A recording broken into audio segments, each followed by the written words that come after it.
তিন ওয়াক্ত নামাজ পড়া হারাম। কয় ওয়াক্ত?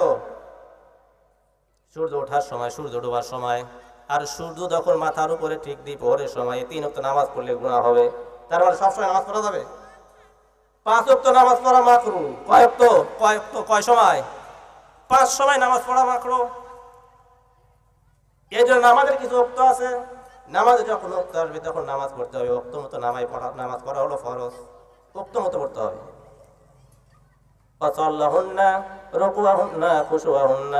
সুন্দরভাবে রুকু করতে হবে, সুন্দরভাবে সিজদা করতে হবে। তাইনু বিস-সাবরি ওয়াস-সালাহ ইন্নাল্লাহা মা'আস-সাদিকিন, ইন্নাল্লাহা মা'আস-সাদিকিন।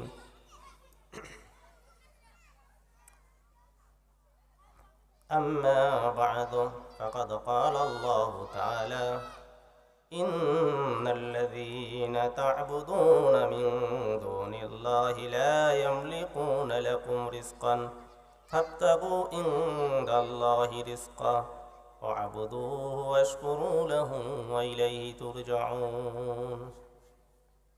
إن الله تعالى يا أيها الذين آمنوا صلوا عليه وسلم تسليما. درشق اللهم صل على محمد وعلى آل محمد كما صليت على إبراهيم وعلى آل إبراهيم إنك حميد مجيد.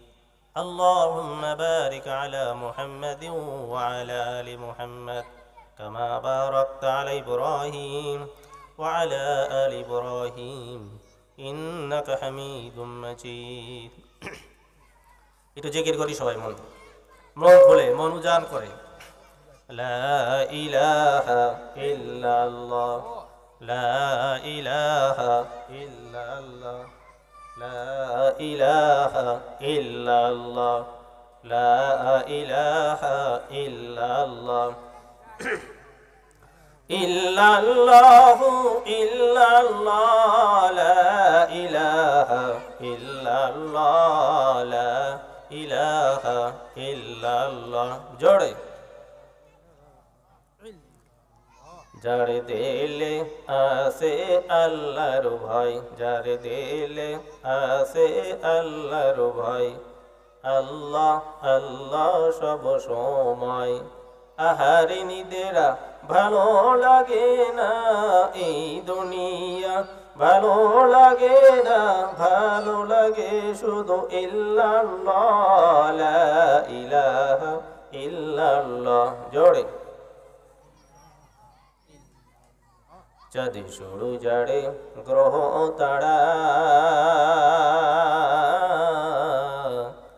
আমার আল্লাহ নামে পাগল পাড়া গো,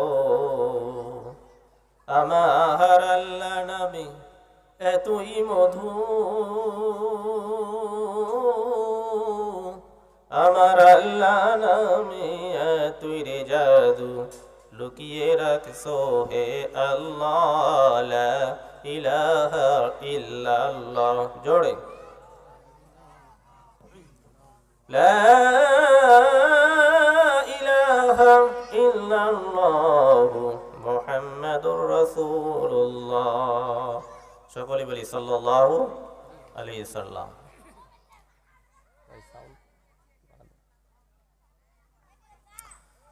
আলহামদুলিল্লাহ, আল্লাহ তাআলা শুকরিয়া যে আল্লাহ সুবহানাহু ওয়া তাআলা আমাদেরকে সুস্থ রেখে পবিত্র হায়াত দান করে। আল্লাহ পাকের এক বান্দার বাড়িতে পবিত্র মহাওরস শরীফ, যেখানে হালকায় জিকির হবে, আল্লাহ পাকের শান মান বরত্বের কথা আলোচনা হবে, রাসূলের প্রতি দরুদ ও সালাম পেশ করা হবে। আল্লাহ তাআলা শুকরিয়া যে আল্লাহ পাক কেমন একটা পবিত্র জালসা এসে আমরা খুশি না বাজার, খুশি। এজন্য আল্লাহ তাআলা শুকরিয়া আদায় করি। সকলে বলি আলহামদুলিল্লাহ। আল্লাহ তাআলা শুকরিয়া। দরুদ ও সালাম দয়ার নবী, মায়ের নবী, উম্মতের কান্ডারি জনাবে মুহাম্মদ রাসূলুল্লাহ, সকলে বলি সাল্লাল্লাহু আলাইহি সাল্লাম। এমন নবীর উম্মত আমরা হয়েছি যে নবীর উম্মত হওয়ার জন্য পূর্বের জামানার নবীরা পর্যন্ত আল্লাহর কাছে দরখাস্ত করছে যে আল্লাহ দুনিয়াতে আমাদেরকে নবী না বানাইয়া শেষ জামানার পয়গম্বর জনাবে মুহাম্মদ রাসূলুল্লাহ সাল্লাল্লাহু আলাইহি ওয়াসাল্লাম উম্মত করে দুনিয়ায় পাঠিয়ে দাও। তো সেই নবীর উম্মত আমরা, আল্লাহ পাক আমাদেরকে এই নবীর উম্মত করে দুনিয়ায় পাঠাইছে। আমরা খুশি না বেজার? খুশি। এই জন্য আল্লাহ তাআলা শুকরিয়া আদায় করা দরকার। ওই নবীর প্রতি ভক্তি নিয়ে, ভালোবাসা নিয়ে দরুদ পাঠ করি, সকলেই বলি সাল্লাল্লাহু আলাইহি সাল্লাম। আল্লাহ পাকের নিয়ামত পাওয়ার পরে বান্দা যদি নিয়ামতের শুকরিয়া আদায় করে, আল্লাহ পাক আরো নিয়ামতকে বাড়ায় দেয়, বলেন সুবহানাল্লাহ। আর নিয়ামত পাইয়া বান্দা যদি নিয়ামতের শুকরিয়া আদায় না করে, আল্লাহ তাআলা নিয়ামতকে ছিনায় নেয়, কঠিন আযাবে গ্রেফতার করে। এই জন্য সুখে দুঃখে বিপদে মুসিবতে সব সময় সর্ব অবস্থাতেই আল্লাহ সুবহানাহু ওয়া তাআলার নিয়ামতের শুকরিয়া আদায় করি। তিনি আমাদেরকে অসংখ্য অগণিত নিয়ামত দান করছেন। কত নিয়ামত যে আল্লাহ আমাদের দিয়েছেন আমরা গণনা করে শেষ করতে পারবো? হাজার হাজার লক্ষ লক্ষ কোটি কোটি নিয়ামত আল্লাহ পাক আমাদের দিয়েছেন। এই জন্য আল্লাহ তাআলার শুকরিয়া আদায় করা দরকার যে আল্লাহ পাক আমাদের সৃষ্টি করলেন। আমাদের সৃষ্টি করছেন কে? আল্লাহ। সৃষ্টি করার পরে আমাদের জীবনে যা প্রয়োজন সব কিছু আল্লাহ তাআলা পূরণ করে দেন। এই চোখ দিয়ে আমরা দেখি, কান দিয়ে শুনি, হাত দিয়ে ধরি, এই জিহ্বা দিয়ে কথা বলি, বলি কি বলি না? আল্লাহ পাক আমাদেরকে জবান দিলেন, এই জবান দিয়া মাকে যখন মা বলে ডাক দিই, মা বড় খুশি হয়, হয় কি হয় না? এই জবান দিয়া বাবাকে ডাক দিলে বাবা বড় খুশি হয়, ভাইকে ডাক দিলে ভাই খুশি হয়, বন্ধুকে ডাক দিলে বন্ধু খুশি হয়। এই জবান যে মালিক দিল সেই মাওলাকে ডাকতে আমরা পারি না, ঠিক না? ঠিক।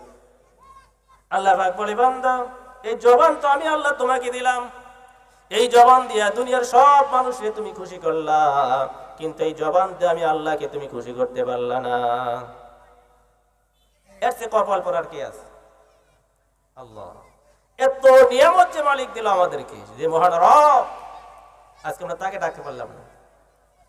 সুখে দুঃখে সব সময় যদি বান্দা আল্লাহকে স্মরণ করে, আল্লাহ সুবহানাহু ওয়া তাআলা বলেন যে বান্দা যখন তুমি আমাকে স্মরণ করো, আমাকে ডাকো, ইযা যাকারানি আনা মাআহু ইযা যাকারানি, তুমি যখন আমাকে স্মরণ করো আমি তখন তোমার সাথেই থাকি, বলেন সুবহানাল্লাহ। বান্দা যখন আল্লাহকে ডাকে তখন আল্লাহ কোথায় থাকে? বান্দার সাথেই থাকে। যে কোনো বিপদে মুসিবতে বান্দা যদি আল্লাহকে ডাকতে পারে, আল্লাহর সঙ্গে সঙ্গে ডাকা সাড়া দেয়। কিন্তু আল্লাহকে ডাকতে হবে যে কোনো সময়, সর্বাবস্থাতে। সে মালিককে বলতে চলবে, বলে দেওয়া যাবে না, সে আল্লাহকে স্মরণ করতে হবে সব সময়, সর্বাবস্থাতেই। যে কোনো কঠিন মুসিবতের সময় পড়ি, সুখে দুঃখে সব সময় যদি আল্লাহকে স্মরণ করতে পারি, তা আল্লাহ পাক আমাদেরকে স্মরণ করবেন। আল্লাহ পাক বলেন, ফাযকুরুনি আযকুরুকুম আশকুরুলি ওয়ালা তাকফুরুন, বান্দা তুমি আমাকে স্মরণ করো, আমিও তোমাকে স্মরণ করব। আমার দেওয়া নিয়ামতের শুকরিয়া আদায় করো, কৃতজ্ঞ হইও না। নিয়ামত কার? আল্লাহ। আমরা যত নিয়ামত খাই, যত নিয়ামত ভোগ করি, আমাদের চতুর্পাশে যা কিছু দেখি, সব নিয়ামত আল্লাহ পাকের দেওয়া। এই নিয়ামত সম্পর্কে আল্লাহ পাক কিয়ামতের ময়দানে বান্দাকে জিজ্ঞাসা করবে যে বান্দা দুনিয়াতে এত নিয়ামত খাইছো, কি শুকরিয়া আদায় করছো? এই জন্য আল্লাহ তাআলার নিয়ামতের শুকরিয়া আদায় করা দরকার, বেশির চাইতে বেশি, সব সময়, সর্বহারতেই আল্লাহ পাকের নিয়ামতের শুকরিয়া আদায় করব। কিন্তু আমরা বড় নাফরমান, আমরা আল্লাহর নিয়ামত খাই কিন্তু আল্লাহর ইবাদত করতে ভালো লাগে না। আল্লাহ পাকের ইবাদতের ভিতরে সবচেয়ে বড় ইবাদত হচ্ছে নামাজ, ঠিক না? ঠিক। নামাজ আমাদের ভালো লাগে। আল্লাহ পাক আমাদেরকে নামাজ দিয়েছে, এটা আমাদের জন্য একটা দয়া। আম্মা বা'দ ফাইন্না সলাতু ইমাতুদ্দিন ওয়া ইসামুল ইয়াকিন ওয়া রাসুল কুরবাতা কুররাতি তাআত। নামাজ হলো দিনের শক্ত রশি, দিনের একটা স্তম্ভ, ইমানের শক্ত রশি, আল্লাহ পাকের আনুগত্যের নিদর্শন। আল্লাহর পাকের কাছে চাওয়া এবং পাওয়ার সবচেয়ে বড় মাধ্যম হলো নামাজ, ঠিক কিনা? আমরা গুনাহ করি নাই এমন কোন বান্দা এখানে আছে? হাত তুলে দেখাতে পারবেন যে জীবনে কোনদিন গুনাহ করি নাই? আছে এমন ব্যক্তি? আমরা সবাই গুনাহগার। শোনো ভাই সব কথা শোনো, এমন একটা মানুষ আনো যে পাপ না করেছে, যে পাপী নহে। আছে এমন মানুষ? সবাই গুনাহগার, আমরা কম বেশি সবাই গুনাহ করি, হয়ে যায় ইচ্ছায় অনিচ্ছায়, আমাদের দ্বারা ভুল হয়ে যায়। এই জন্য আল্লাহ পাক নামাজকে দিলেন গুনাহ মাফ করার জন্য, বলেন সুবহানাল্লাহ। আমাদের ভিতরে হাজারো পেরেশান, হাজারো চাহিদা, হাজারো অভাব, এই অভাবকে দূর করে দেওয়ার জন্য, এই পেরেশান দূর করার জন্য আল্লাহ পাক নামাজ দান করলেন, বলেন সুবহানাল্লাহ। যখন বান্দার কিছু প্রয়োজন হবে নামাজের দ্বারা আল্লাহর কাছে চাবে। বলেন সুবহানাল্লাহ। আল্লাহ সুবহানাহু ওয়া তাআলা বলেন ওয়াকিমিস সালাতা তারাফাইন নাহারি ওয়া যুলাফান মিনাল লাইল ইন্নাল হাসানাতি ইযহিবুনাস সাইয়্যাত যালিকা যিকরা লিযাকিরিন। আল্লাহ পাক বলেন দিনের উভয় প্রান্তে রাতের কিছু অংশে তোমরা নামাজ কায়েম করো। ইন্নাল হাসানাত ইযহিবুনাস সাইয়্যাত, নিশ্চয়ই নামাজ তোমাদের গুনাহ খাতাগুলোকে মাফ করে দেবে। নামাজ কি করে দেবে? গুনাহ খাতাগুলোকে মাফ করে দেবে। কারণ আমরা গুনাহগার, তো আমাদের হাজারো গুনাহ আছে, আমাদের অনেক গুনাহ, আমাদের চোখে কানে মুখে সব সময় সর্ব অবস্থায় চিন্তা ফিকিরে গুনার সাগরে আমরা ডুবে আছি। আর এই নামাজ দ্বারা আল্লাহ পাক বান্দার গুনাহকে মাফ করে দেবে। এই যে নামাজ পড়া দরকার, বান্দার যখন যা প্রয়োজন নামাজের মাধ্যমে আল্লাহর কাছে চাইবে। আল্লাহ রাসূল বলেন খামসুস সালাওয়াত ইফতারাদাহুন্না আল্লাহ মান আহসানা wudu'ahunna সাল্লাহুন্না লিওয়াক্তিহিন্না তাম্মা রুকু'ahunna খুশু'ahunna কানা লাহু আলাল্লাহি আহাদুন ইয়াগফির লাহু। আল্লাহর হাবিব বলেন 5 ওয়াক্ত নামাজ আল্লাহ পাক ফরজ করেছেন। কয় ওয়াক্ত? খামসুস সালাওয়াত ইফতারাদাহুন্না আল্লাহ, 5 ওয়াক্ত নামাজকে আল্লাহ পাক ফরজ করেছেন। মান আহসানা wudu'ahunna, যে ব্যক্তি উত্তমভাবে ওযু করবে, ওয়াসাল্লাহুন্না লিওয়াক্তিহিন্না তাম্মা রুকু'ahunna খুশু'ahunna, সুন্দরভাবে ওযু করে উত্তমত নামাজ পড়বে, সুন্দরভাবে রুকু করবে, সুন্দরভাবে সিজদা করবে, আল্লাহ সুবহানাহু ওয়া তাআলার ওয়াদা আইয়াগফির লাহু, আল্লাহ পাকের ওয়াদা এই ব্যক্তিকে আল্লাহ পাক মাফ করে দেবে। সুবহানাল্লাহ। কিন্তু শর্ত কি? সুন্দর কাকে ওযু করতে হবে। নামাজের প্রথম কি করতে হবে? সুন্দর করে ওযু করতে হবে। এরপরে ওক্ত মতো, নামাজের ওক্ত আছে না নাই? সব সময় নামাজ পড়া যাবে? 3 ওক্ত নামাজ পড়া হারাম। কয় ওক্ত? সূর্য ওঠার সময়, সূর্য ডোবার সময়, আর সূর্য যখন মাথার উপরে ঠিক দ্বিপ্রহরের সময় 3 ওক্ত নামাজ পড়লে গুনাহ হবে। তার মানে সব সময় নামাজ পড়া যাবে? 5 ওক্ত নামাজ পড়া মাকরু। কয় ওক্ত? কয় সময়? 5 সময় নামাজ পড়া মাকরু। এই জন্য নামাজের কিছু ওক্ত আছে, নামাজে যখন ওক্ত আসবে তখন নামাজ পড়তে হবে। ওক্ত মতো নামাজ পড়া হলো ফরজ, ওক্ত মতো পড়তে হবে।